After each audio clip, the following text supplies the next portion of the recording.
At the departure drop-off, she suddenly froze and hissed, "Do not come any farther. You will make me look bad in front of Lauren and Ashley." I looked at her for one quiet second, nodded, and said, "Got it." Then I let go of the luggage cart and walked back to my truck.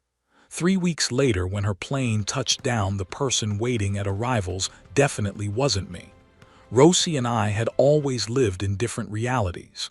Mine is made of concrete steel and paychecks that actually clear. Hers is made of filters, ring lights, and the endless hunger of strangers on the internet. For the first 18 months, that contrast felt cute.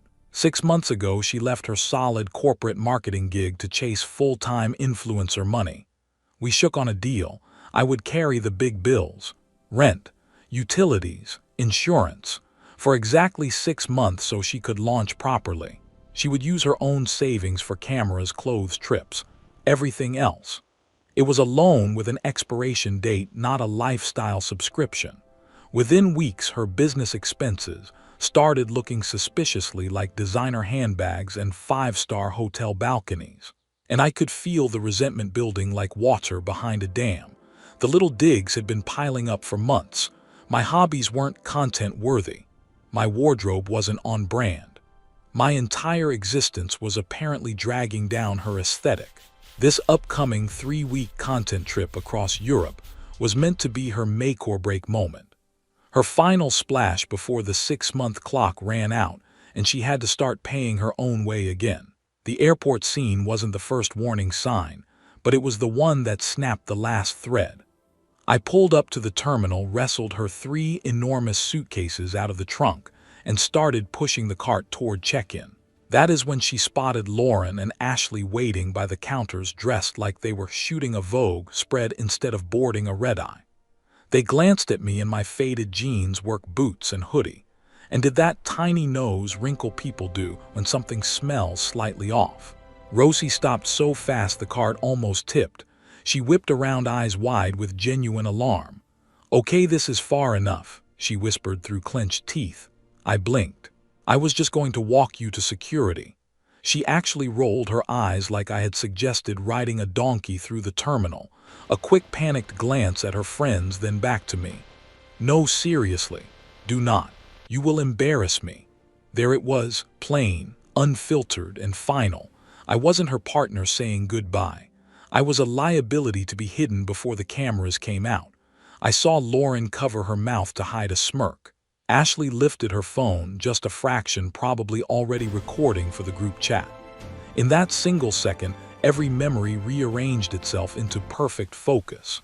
Every time she angled the camera so I stayed out of frame. Every time she introduced me as my friend Tom. Every time I swallowed a comment because it might not play well to the algorithm. Something inside me didn't break. It just switched off. I gave her a small, polite smile. "You are absolutely right, wouldn't want that." I released the cart handle. "Safe travels, Rosie." Then I turned and walked away. No scene, no pleading, just the sound of my boots on the tile getting quieter and quieter. She stood there with her mouth open, waiting for the dramatic reaction she could post about later. She didn't get one. The drive home was the clearest 60 minutes of my life. The childish part of me wanted to pile every sequin dress on the front lawn and light it on fire. The adult part of me, the part that designs load-bearing structures for a living, wanted this done cleanly, legally, and irreversibly. First stop, the dealership. That gleaming white Range Rover she loved posing in front of. Title was 100% in my name. I walked in, told the manager I was ready to sell it back today. 4 hours later, I walked out with a cashier's check that made my eyes water. When I got home, the house felt like a museum dedicated to someone I used to know. Her clothes owned half the closet. Her skincare empire had conquered both bathrooms. And the entire guest room had been converted into a walk-in studio of backdrops and ring lights. Time for an exorcism. I called the most expensive junk removal and deep cleaning company in the city. Told them I wanted every single item that wasn't mine gone. Clothes, makeup, props, furniture she had picked out, all of it. I wanted the house scrubbed until it smelled like nothing had ever lived here but me. They quoted me a price.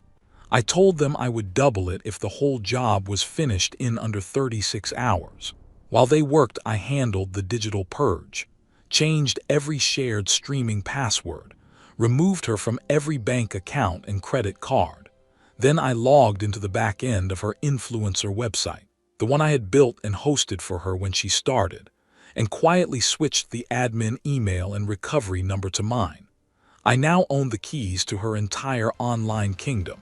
If you think I was right to sell the car, hit the subscribe button. We talk about financial boundaries and self-respect here on Story Sparks. The following night, the house was a blank slate. The closets were empty. The counters were bare. The studio was just a sunny, empty room again. But empty isn't home, so I filled it with things that were actually mine. I bought the deep, ridiculous couch I had always wanted. I dragged my hand-built walnut coffee table out of storage, the one she had called too rustic. I mounted an actually good TV with a sound system that rumbles in your chest. The former studio became a home gym and workshop where I could build real things again. For the next 2 weeks, I lived like a man who had been underwater for years and finally broke the surface. I saw friends I hadn't hung out with since she decided they were low energy. I hiked actual mountains instead of posing in front of fake ones. I went to baseball games and ate hot dogs without worrying about the lighting. Her texts trickled in from Europe. Sun-kissed selfies in Santorini, pasta in Positano. 0 questions about me. I never answered once. 3 days before her return flight, I used part of the car money to book the trip I had been dreaming of for years. 2 weeks riding a motorcycle through Utah, Arizona, and Nevada. My flight out left the same morning hers landed. The night before, I sent her one email. Subject line: logistics for your arrival. Rosie, as requested at the airport, I have removed myself from your life and your frame.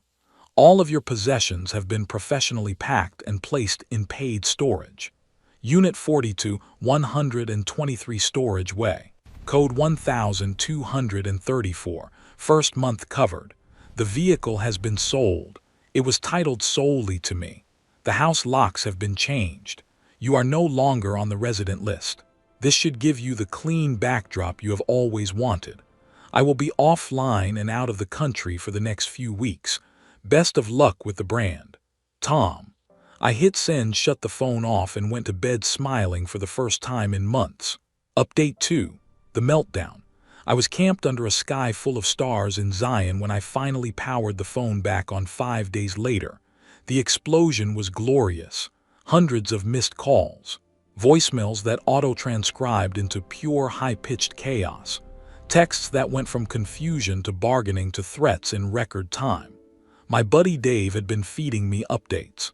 Rosie waited at baggage claim for 90 minutes posing for lonely photos with her luggage mountain certain I was just stuck in traffic.